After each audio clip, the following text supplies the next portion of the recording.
অন্ধকার থেকে আলো। নাম ছিল তার রূপা। মায়ের কোলেই শিখেছিল গান গাইতে, ঘুঙুর পড়তে, আকাশের দিকে তাকিয়ে স্বপ্ন দেখতে। কিন্তু একদিন সেই স্বপ্নে বাধা হয়ে দাঁড়িয়েছিল তার বাবা। বাবা বলেছিল, মেয়ে মানুষ এত উঁচু স্বপ্ন দেখে না রূপা, মেয়ে হয়ে জন্মেছিস, এটা অনেক। রূপা প্রথমবার চুপ হয়েছিল।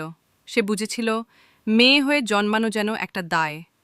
মেয়ের হাসিও সন্দেহ হয়, মেয়ের চুপ থাকাও। ক্লাস 9-এ পড়ার সময় এক শিক্ষক বলেছিল, তুমি তো সুন্দরী, পড়ালেখার এত কি দরকার? সে রাতে রূপা আয়নার সামনে দাঁড়িয়ে নিজেকে জিজ্ঞেস করেছিল, আমি কি শুধুই একটা মুখ?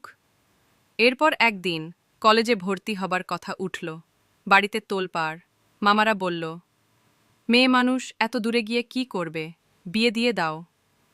রূপার ভেতরের আগুন জ্বলে উঠল। সে দাঁড়িয়ে বলেছিল, এই সমাজ যদি চুপ থাকতে শিখিয়েছে, আমি শিখব কথা বলতে।